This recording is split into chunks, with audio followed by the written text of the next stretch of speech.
Hey everyone, guys. Hello everyone. I'm super happy to see you all back on my channel. Today's video is very important. It's extremely important for absolutely everyone because everyone keeps asking where to get energy from, where to get the energy to get things done, to go to work, to realize yourself. When I was burned out, what annoyed me the most was that slogan from Nike. Just do it. Where to get the energy to, as they say, just go for it. So what should we do to feel energetically fulfilled? Where can we get the energy to realize our plans? So I created a visualization to show what energy usually gets drained into. Sometimes. It's not necessary to get energy from somewhere. It's enough just to conserve it. But in order to conserve energy, it is very important to understand what are you investing it in. In general, energy is the most important currency in our lives. It's not money, not even time. Energy. Energy is the most valuable resource. It's much more valuable than money. For some reason, many people don't carefully choose where to invest it. So the first thing that consumes the most energy is thoughts. It turned out to be strange, negative thoughts, or just any kind of mental clutter, constructing scenarios, possible and impossible. Maybe it will be like this, maybe it will be like that, and she will do this, she will do that. Thoughts about the future and the past, any of them.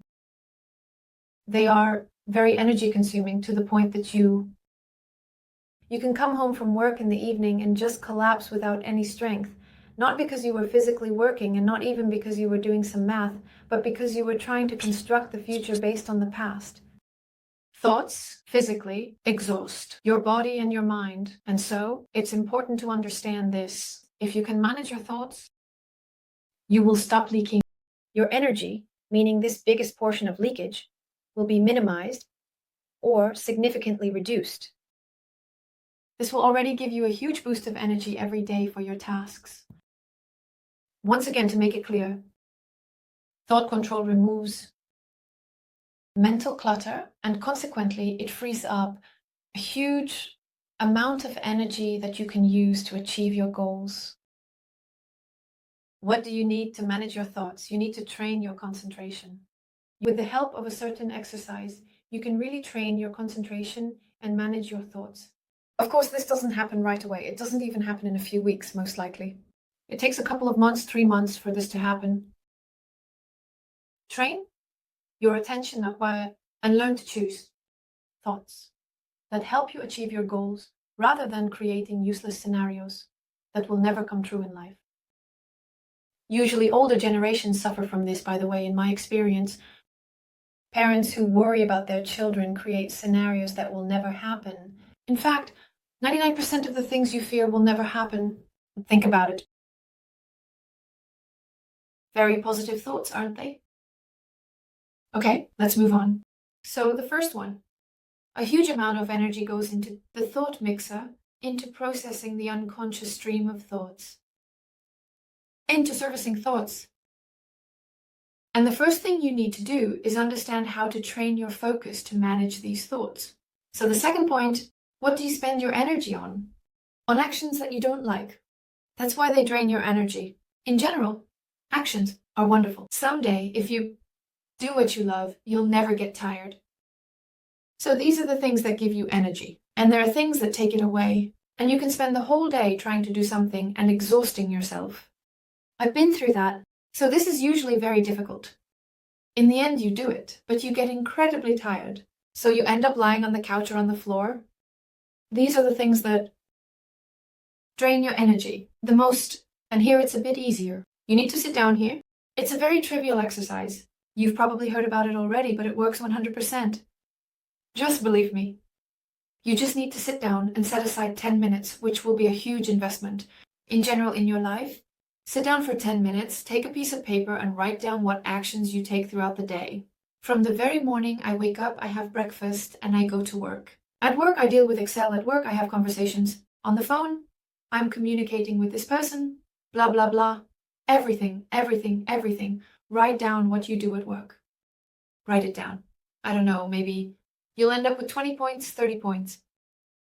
Then look at all these points and figure out what you enjoy doing from this list and what you don't like doing. I don't like it. And put a plus or minus next to each one, like or dislike, like or dislike. And, for people, especially from the post-Soviet space like me, for example, I was born in 1988. When I started focusing on spiritual development, it was really hard for me to understand what I actually liked. Why? Because throughout my childhood, I was told that I needed to study. I needed to go here. I needed to do that. Times have changed now. In general, feel each point that you've written down how much you like it. To start with, do you like it or not? Do it, and then see how much you like it so you can choose the best ones. And to understand this, if you have difficulties figuring out whether you like this or not, or if you're doing it just because you have to, sit down, close your eyes, inhale, exhale. It sounds very trivial, I know, but it works. Just accept that this is the work. Inhale, exhale. We inhaled. Exhale, close your eyes, feel. Okay, I like working with Excel, I enjoy numbers, I'm a spreadsheet person. Another one, we worked through all 20 points. Let's not get distracted, we ran to work without any distractions. Start prioritizing yourself, start setting aside at least 10 minutes for yourself. This is extremely important. Okay, we worked through it, understood. You understood what you like and what you don't like. It's impossible to eliminate everything from your schedule that you don't like and stop doing them. But that's, of course, in an ideal scenario. In an ideal scenario, yes, to stop doing them. Stop doing them. But you might say, yeah, but I'm at work. I need to do this. Find a way. Find a way to delegate. Find a way to reduce what you don't like. Find another job after all. This is your life. Why waste time catering to the interests of others, doing what you don't like? Besides you, there's no one else here. Who are you trying so hard for? Think about it. If you can't do it right away, minimize it, then gradually eliminate it. What else drains your energy?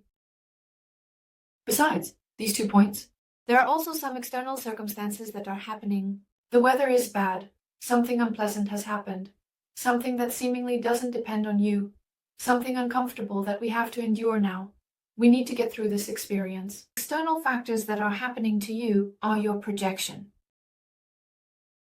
The main scale, you as a creator, you project a situation for yourself in order to experience some kind of experience. Even if this experience is very difficult and might seem annoying, somewhat negative, you need to live through it now. And here, you just have to accept it. You need to practice acceptance. This is, of course, a very difficult exercise too.